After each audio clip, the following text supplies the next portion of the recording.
Assalamualaikum warahmatullahi wabarakatuh. Ya, kali ini saya akan membahas tentang rem cakram dan rem tromol. Yang pertama adalah rem cakram. Apa sih rem cakram? Rem cakram adalah sistem pengereman yang menggunakan metode jepit untuk mengurangi dan menghentikan putaran sebuah piringan yang terletak pada roda kendaraan. Dinilai lebih simpel dan lebih responsif karena dengan luas penampang rem yang kecil namun arah gaya gesek saling menekan, membuat sistem pengereman menjadi lebih efektif. Prinsip kerjanya adalah rem cakram bekerja dengan metode jepitan pada sebuah piringan yang digerakkan oleh piston yang terdapat dalam kaliper rem. Saat kita menekan handle rem, maka cairan hidrolik akan mengalir dan menekan piston di dalam kaliper rem. Piston yang tertekan ini akan bergerak menekan dua buah kampas rem dengan arah saling mendekati secara segaris. Di tengah dua kampas rem terdapat sebuah piringan rem yang terhubung dengan roda, sehingga gerakan kampas rem yang saling mendekati akan menjepit piringan rem. Lalu komponennya adalah, yang pertama adalah piringan rem. Itu bentuknya lingkaran pipih mirip piringan yang dihubungkan dengan roda kendaraan, dan piringan ini terbuat dari besi solid sehingga kuat digunakan saat bergesekan dengan kampas rem. Lalu ada kampas rem dengan bahan organik yang ditempatkan pada kedua sisi piringan rem. Fungsi kampasnya adalah sebagai media gesek yang akan menghentikan putaran piringan. Sebagai komponen yang bergesekan, maka kampas rem dibuat dari bahan yang memiliki ketahanan panas baik. Dalam artian bukan bahan yang bersifat konduktor. Ini karena gesekan antar kampas rem dan piringan akan menghasilkan panas. Kemudian ada kaliper rem yang berfungsi menggerakkan kampas rem untuk menjepit atau lepas dari piringan rem.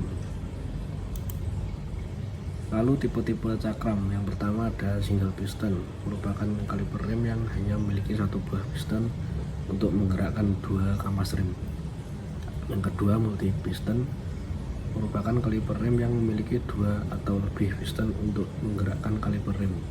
Biasanya semakin banyak piston semakin tinggi pula permukaan gesek rem. Aliran fluida. Yang pertama, tipe aliran fluida ini namanya fixed caliper. Tipe ini biasanya memiliki dua atau lebih piston yang terletak di samping kanan dan kiri kampas rem. Saat rem ditekan, maka piston ini saling menjepit. Lalu ada floating caliper. Ini biasanya hanya memiliki satu piston yang terletak di dalam, namun posisi kaliper bisa digerakkan ke kanan dan ke kiri, sehingga ketika direm, gerakan piston akan mendorong kaliper untuk bergerak sehingga bisa menjepit kampas. Apa sih kelebihan rem cakram? Rem cakram itu memiliki bentuk yang ringkas sehingga cocok untuk kendaraan kecil. Lalu model yang terbuka membuat pelepasan panas menjadi lebih baik sehingga rem tidak gampang panas. Daya pengereman mencapai 100% karena metode yang digunakan adalah jepitan. Dan durabilitas yang cukup baik meski kondisi remnya basah. Kemudian kekurangannya adalah memiliki luas kampas yang kecil sehingga daya pengereman tidak sekuat rem tromol. Lebih cepat aus karena metode jepitan pada rem cakram membuat menekan kampas jadi besar. Dengan model terbuka, kaliper berpotensi kemasukan kotoran yang bisa merusak komponen. Pada beberapa jenis pelek pada roda yang menggunakan rem cakram akan lebih kotor.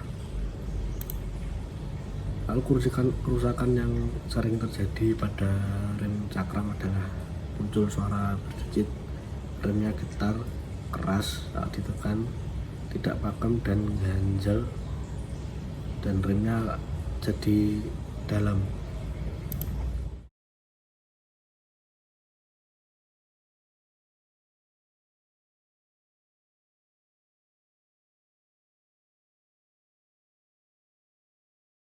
Lalu cara-cara maintenance rem cakram.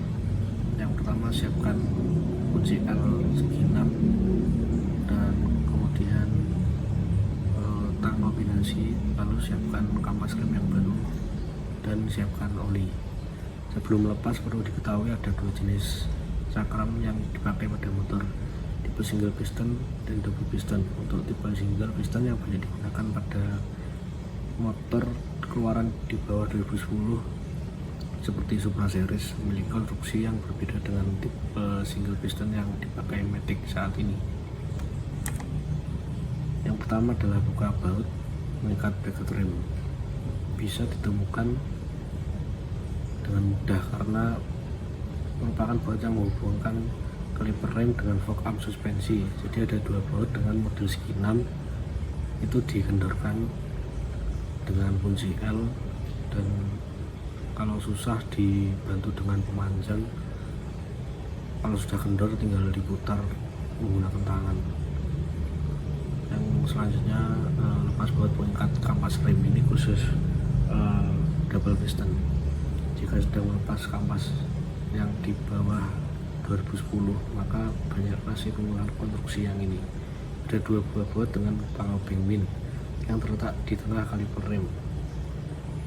Kalau ada dilepas dulu menggunakan bantuan obeng atau kunci lain yang pas membuka baut tersebut. Kalau tidak ada, lanjut ke langkah berikutnya, melepas kaliper dari fork arm suspension. Itu tinggal didorong kaliper ke arah luar agar lepas dari dudukan. Kemudian lepas kampas rem atau pin kampas rem. Untuk konstruksi lama bisa langsung melepas kampas rem dari kaliper tanpa bantuan alat karena kampas terikat dengan baut pengikat yang sebelumnya sudah dilepas. Sementara untuk tipe konstruksi baru kita harus melepas pin kampas rem dulu. Ada dua buah. Yang pertama harus dilepas dulu snap ring atau kawat pengunci dari pin tersebut. Penggunaan kawat kunci bisa dibilang efektif karena menggantikan tipe lama yang menggunakan sistem ulir baut. Melepasnya juga mudah, bisa menggunakan bantuan tang kombinasi untuk melepas pengunci atau menggunakan obeng mini untuk diungkit. Biasanya ada dua buah pengunci pada satu pin. Anda bisa melepas dua-duanya. Setelah urusan pengunci selesai, tarik pin ke salah satu sisi menggunakan bantuan tang. Karena sudah tidak ada lagi pengunci, maka saat tarik pin akan terlepas dan kampas rem bisa dipisahkan atau dilepas. Kemudian lepas bracket remnya.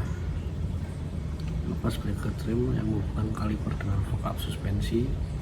Caranya tinggal menarik, lanjut dibersihkan dulu bagian kor atau batang yang masuk dalam kaliper. Di batangnya ada kotoran berupa debu yang mengganggu pergerakan kaliper, sehingga kita harus dibersihkan dengan lap. Sebelum nanti dipasang, batang ini juga harus dilumasi dengan oli agar pergerakan piston bisa lancar. Kemudian siapkan kampas rem baru. Jika semua sudah terlepas, ganti rem kampas yang lama dengan yang baru. Lalu rakit kembali kaliper ke fork arm suspension. Jika semuanya telah dilakukan, langkah berikutnya adalah langkah pemasangan. Untuk urutan pemasangannya dimulai dari bracket, kampas rem, pin kampas rem. Untuk kaliper tipe single piston, jangan lupa untuk memasang kawat pengunci seperti semula karena bagian kaliper sudah dirangkai. Pasangkan kaliper tersebut ke fork arm suspension. Pasang bautnya serta kencangan sesuai spek. Lalu finishing yang terakhir dengan melakukan pengetesan. Untuk kampas yang baru diganti, rem akan sedikit ngompos di awal karena telah kampas rem sangat luas, masih lebar, sehingga pistonnya itu belum terdorong oleh minyak rem. Kemudian ada rem tromol. Rem tromol ini adalah sistem pengereman pada kendaraan yang menggunakan metode gesekan antara kampas dengan sebuah komponen berbentuk mangkok. Perbedaannya dengan rem cakram adalah pada arah gesekannya. Rem cakram memiliki gesekan yang saling mendekati, sehingga pada rem cakram piringan terdapat tengah dua kampas. Namun pada rem tromol ini arah gesekannya menjauhi, sehingga tromol yang terhubung dengan roda diletakkan di sisi luar pada kampas rem.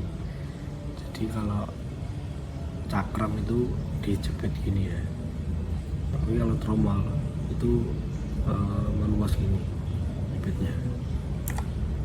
Prinsip kerjanya adalah dengan gesekannya itu mengubah energi putar pada tromol rem menjadi panas, sehingga putaran roda berhenti dan temperatur sekitar rem akan meningkat. Konstruksi rem tromol memiliki dua buah gas rem yang terletak di dalam. Lalu bagian luar kampas rem terdapat komponen berbentuk mangkok yang kita kenal sebagai tromol rem. Arah gesekan rem tromol itu saling menjauhi, artinya saat rem ditekan maka dua kampas rem akan bergerak keluar saling menjauhi. Gerakan tersebut akan membuat kampas rem menekan permukaan dalam tromol rem, sehingga terjadilah gesekan yang menghentikan putaran tromol dan roda. Komponennya adalah sepatu rem, terus ada silinder roda, kemudian ada tromol rem.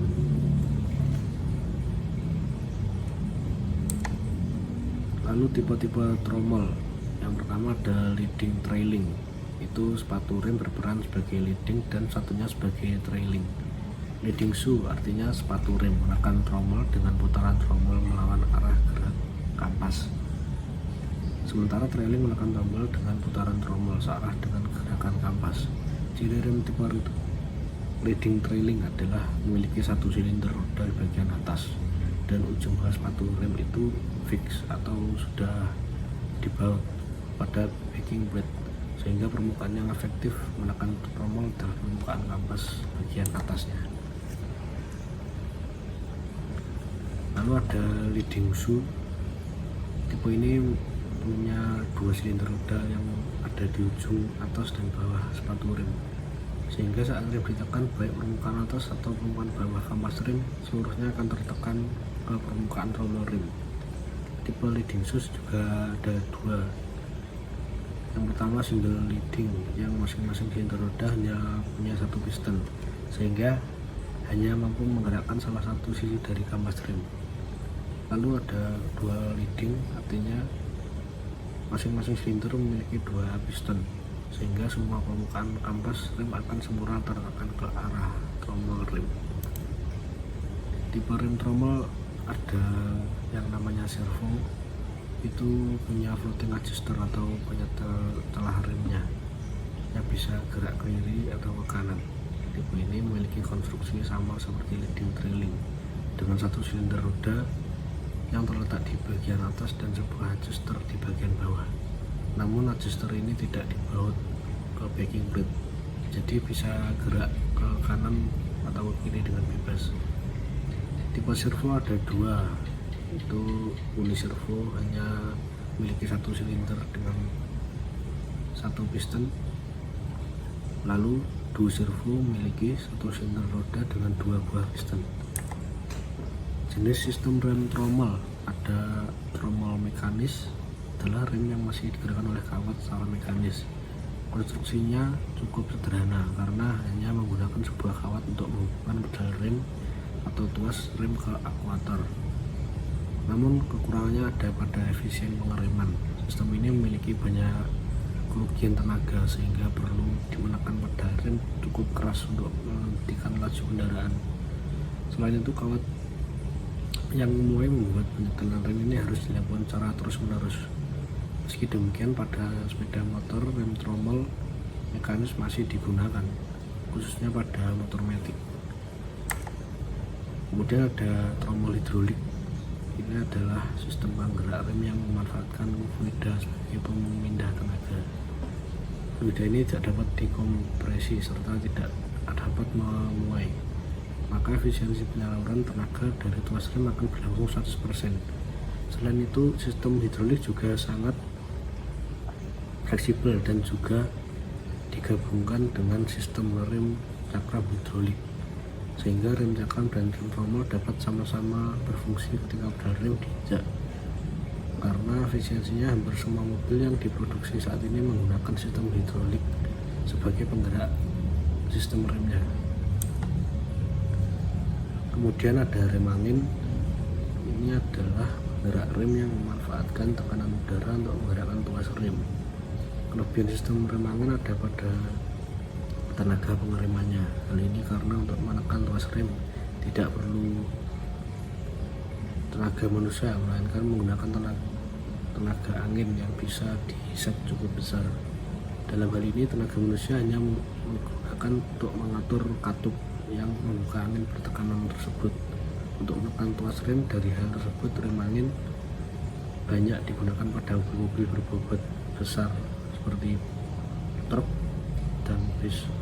Kelebihan rem tromol: yang pertama, lebih awet karena memiliki kampas rem yang besar. Lalu permukaan kampas rem lebar membuat daya pengereman cukup kuat serta lembut sehingga cocok dipakai pada mobil berbobot besar. Lalu lebih bersih karena sistem rem ini tertutup, tidak ada celah dari luar. Kekurangannya adalah sifatnya yang tertutup membuat pelepasan panas sedikit terganggu karena arah gesekan saling menjauhi, membuat rem kurang responsif. Kemudian memiliki efisiensi yang buruk dibanding rem cakram karena arah gerakan ini akan menimbulkan sedikit kerugian tenaga. Apa saja kerusakan yang terjadi pada rem tromol? Yang pertama, pengereman kurang pakem, handle terlalu keras atau lambat kembali ke posisi semula, lalu timbul bunyi saat pengereman. Cara-cara maintenance rem tromol: yang pertama, siapkan kunci pas, kunci ring 17, 12, dan 10, lalu kunci T12 dan obeng min. Pertama, lepas mur penyetel rem belakang menggunakan kunci ring 12. Untuk mempermudah saat pelepasan mur penyetel, dapat menggunakan obeng min untuk menekan brake lever. Lepas tumpuan tromol menggunakan kunci T12. Lepas baut dan mur as roda belakang menggunakan pas 17. Lepas juga penyetel rantai kiri dan kanan menggunakan kunci ring 10. Tarik tuas baut as roda belakang dan ban akan lepas. Lepas rem dari rumah tromolnya. Lepas kedua kampas rem dengan cara menekan berlawanan arah sampai kedua sisi kampas rem bertemu.